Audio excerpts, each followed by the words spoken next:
Hey, Ray the CPA here. One more video.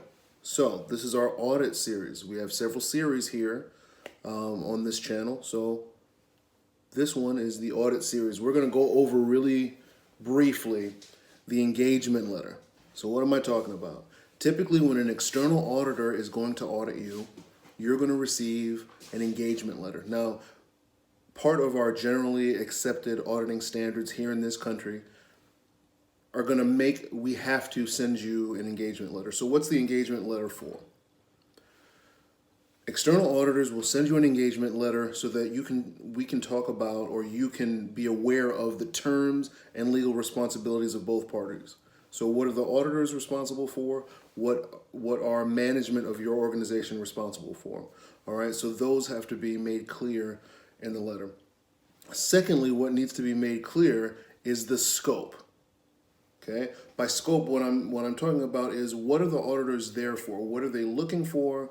What are they going to do? What are they going to test?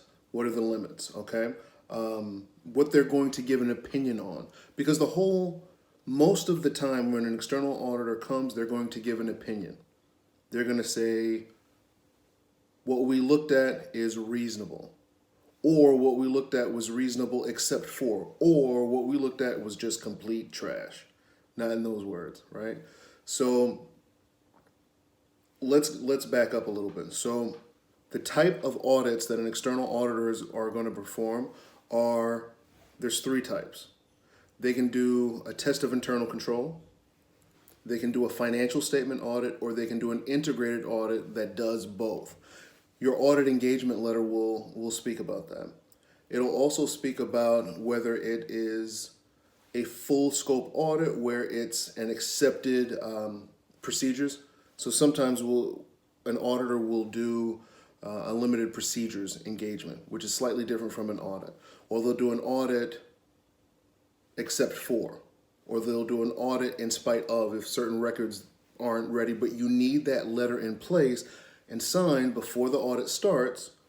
That way you've had a meeting of the minds and you're mutually accepting the terms. You're settling down on the terms, okay? So terms and legal responsibilities, scope of the audit. You're going to talk about fees. How long is this audit going to be? What are the audit fees going to be? Because one of the things, we'll do another video on this, but one of the things that auditors need to do is they need to be independent of your organization. I can't be independent of the outcome of the audit if you owe me money, right?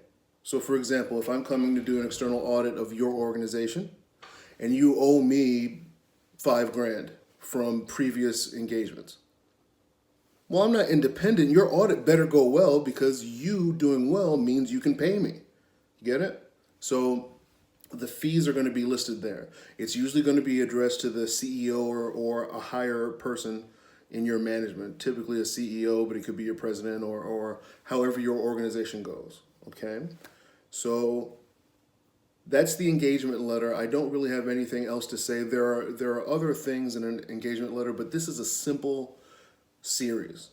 This is not for auditors or accounting professionals. This is for you, people that are running organizations, small and medium businesses and not-for-profits. So if this was helpful to you, please comment. Let me know what else you want to see. Let me know if you have any questions on this video or anything that you want to discuss. Subscribe to the channel, interact, like, leave a comment, or dislike and leave a comment. Let me know what you need, and we'll start to taper these videos. Remember, it's your interaction that helps me to put together things that are useful for you. All right?